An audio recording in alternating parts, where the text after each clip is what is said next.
너 자신을 알라.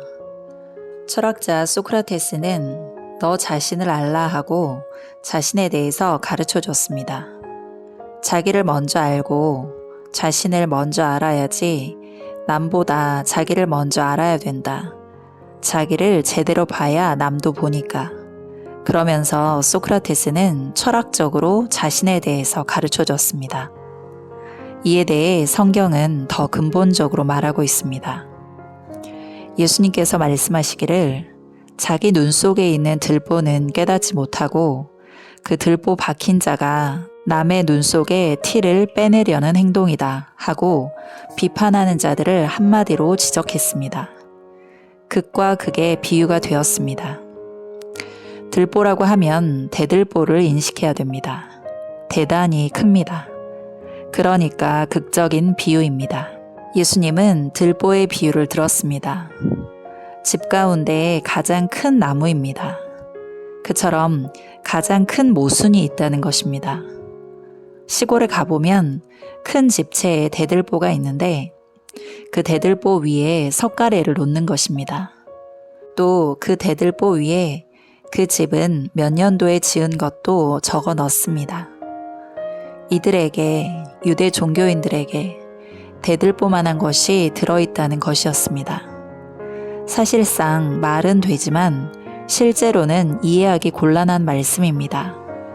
사실 눈 안에 대들보가 안 들어갑니다. 그러나 말로는 되는데 그 정도의 약점이 종교인들에게 있다는 것이었습니다. 그러면 무슨 들보가 들어있었을까? 그것은 자신들이 4000년 동안이나 기다리고 바라고 기대하고 소망했던 메시아가 나타나서 설교를 하고 있는데도 모르고 있었다는 것입니다. 그 들보가 제일 크지 않습니까? 그것을 알았으면 끝났다는 것입니다. 그러나 비판하고 있었습니다. 또 이방인들을 개 취급하고 바보 취급하고 천치 취급을 했던 그들이었습니다. 저희들은 천치 중에 천치였고 바보 중에 바보였는데 종교의 바보였습니다. 이것을 두고서 예수님은 들보가 들어있다고 하늘의 비판을 내렸습니다. 그러면 이들이 지적했던 티만한 사건이 무엇이었을까? 이미 예수님을 믿고 따라다니던 사람들에겐 인간적인 약점이 있었습니다. 그들은 유능한 종교 생활을 못했기 때문에 유대 종교인들에게 그런 티가 눈에 띄었습니다.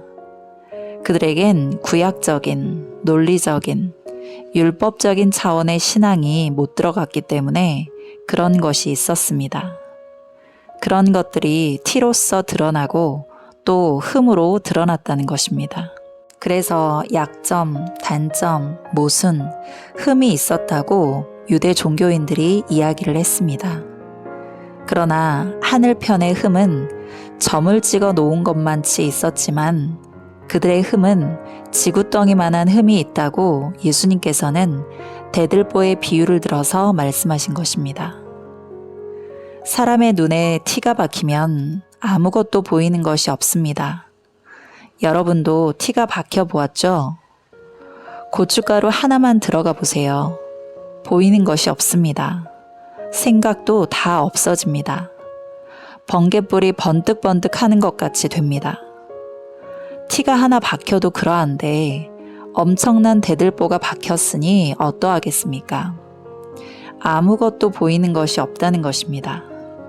그러니까 보이는 것이 없으니까 그러한 비판의 말들을 했던 것입니다.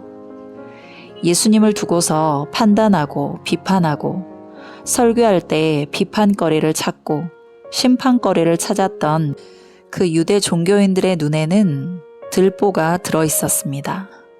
손가락만한 나무 막대를 꽉 박아 놓아도 안 보이는 것인데 그 엄청난 들보가 박혔으니 보일 리가 있겠습니까? 보이는 것이 없구나. 이놈들 들보가 박혀서 보이는 것이 없구나. 이제 눈을 마음으로 연결시킵니다. 마음에는 들보가 들어갈 수 있습니다. 마음의 눈은 크기 때문에 이들의 유대 종교인들의 마음에 들보가 박혔다는 것입니다.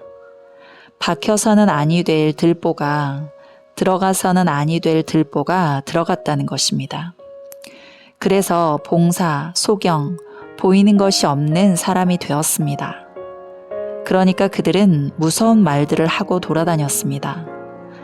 이렇게 성경은 인간이 자기의 무지를 깨닫는 것이 큰 도인 것을 말씀해주고 있습니다. 무지함은 누구에게나 해당됩니다.